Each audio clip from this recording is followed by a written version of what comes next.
Maintenance जो रखते हैं ना वो भाई जी हमारे साथ में है। भाई जी क्या बताओगे ये जो आधुनिक पद्धति से यहाँ पर खेती बनाई जाती है, क्या बताओगे कि पूरे देश के किसान भी आपको सुनेंगे, खेती कैसे करना चाहिए, ये किसानों को थोड़ा मार्गदर्शन कीजिए। सभी किसानों को मेरा नमन प्रणाम नमस्कार हो। और हम यहाँ जो खड़े हैं ये है प्रजापिता ब्रह्मा कुमारी ईश्वर विश्वविद्यालय की जो एक प्रभाग है, कृषि एवं ग्राम विकास प्रभाग, उसका ही प्रभु प्रेरणा से जो यहाँ शाश्वत योगी खेती का कंसेप्ट तैयार है। इसमें आधुनिकता भी है, साथ में प्राचीन जो परंपरा संस्कृति हमारी रही कृषि की वो भी इसमें समावेश है। मतलब राजयोग का, ईश्वरीय याद का भी इसमें समावेश है और गौ आधारित ये खेती है। प्योर मतलब हमें यहाँ कोई केमिकल नहीं प्रयोग करते, पूरा ऑर्गेनिक के साथ में योग का इसमें कंसेप्ट है। योग का भी कंसेप्ट हाँ, इसमें है। क्योंकि सबको सब कुछ देने वाला दाता तो परमात्मा ही है, तो उसको कहते हैं प्रकृति पति। तो प्रकृति पति प्रेम, उससे प्रेम युक्त संबंध जोड़कर जब किसान गो आधारित खेती करता है उसको कहते हैं शाश्वत योगी खेती। तो ये नए युग के लिए नई खेती है। और आप देख रहे हैं यहाँ हमने 5 स्तरीय जो है खेती है, माना 1 बीघा से हम 5 बीघा वाली उत्पादन कैसे ले। और इसमें सबसे बड़ी बात, आज किसान जो है खेती का एरिया घट रहा है और जनसंख्या बढ़ रही है, कंपनियां हो रही है खेती। हाँ, और फिर जो है पेट तो सबको किसान ही भरेगा, लेकिन किसान सबसे बड़ी समस्या उसके सामने आ गई है केमिकल खेती की वजह से। आज केमिकल खेती के ही दूषित परिणाम है, प्रकृति के 5 तत्व दूषित हो गए हैं। और आप देख रहे हैं आज हॉस्पिटलों की संख्या, मरीजों की संख्या बढ़ रही है, कोर्ट कचहरी में जो है लड़ाई झगड़ों की संख्या बढ़ रही है। उसका कारण ही हमारा अशुद्ध खान पान और अशुद्ध विचार।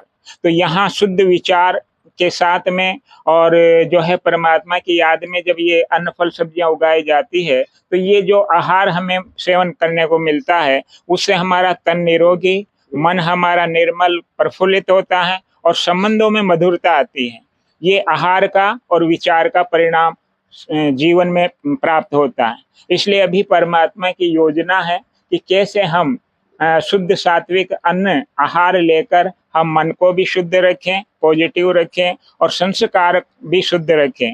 संस्कार परिवर्तन से ही संसार का परिवर्तन निश्चित है। तो परमात्मा की योजना है फिर से हमें जो है पावन सुख शांतमय संसार का निर्माण करना है, तो उसका ये आधार है। और गांव की समृद्धि का भी यही आधार है। आत्मनिर्भर जब गांव बनेंगे तभी भारत आत्मनिर्भर बनेगा। भाई ये कितना एकड़ पूरा खेती है और क्या क्या इसमें फसल निकलती है? अभी तो ये आप सामने जो नजर देख रहे हैं वो 1 एकड़ का मॉडल है, बहुस्तरीय रूप से। और यहाँ हम इसका जो योगी खेती का यहाँ ट्रेनिंग भी देते हैं। टोटल कितना एकड़ है? टोटल यहाँ ये तो पवन का एरिया है 125 एकड़। 125 एकड़ का। और क्या क्या फसल निकलती है? इसमें सभी तरह की फसलें हैं, सभी तरह के फल हैं, आपको यहाँ सब तरह के मिल जाएंगे। कहते हैं राजस्थान में ये नहीं हो सकता, ये नहीं हो सकता, यहाँ अंगूर भी हो रहा है, केला भी हो रहा है, स्ट्रॉबेरी भी हो रही है, तो सब यहाँ मिलेगा। लेकिन ये परमात्मा याद से और गो आधारित खेती है, केमिकल रहित खेती है। तो यहाँ की जो फसलें जो निकलती है फिर ये कहाँ लेके जाते हैं? ये हमारे यज्ञ में ही पूरी हो जाती है और भी लाना पड़ता है, क्योंकि ये भी कम पड़ती है क्या? ये भी बहुत कम पड़ती है। इसलिए अब जमीन जितना हम हो सके लेते हैं और ये योगी खेती का ही जो यज्ञ में हम कोशिश रहती है कि सब योगी भाई बहनों जो आप यहाँ पे खेती के लिए जो लागत लगाते हैं उससे ज्यादा दुगना कुछ निकलता है या घाटे में रहता है? ये भी घाटे में तो सवाल ही नहीं होता। हाँ, केमिकल खेती जरूर किसानों के लिए घाटे का सौदा हो गया है, लेकिन ये जो योगी शाश्वत योगी खेती है ये किसान को उस खेती से दुगुना तिगुना लाभ देती है।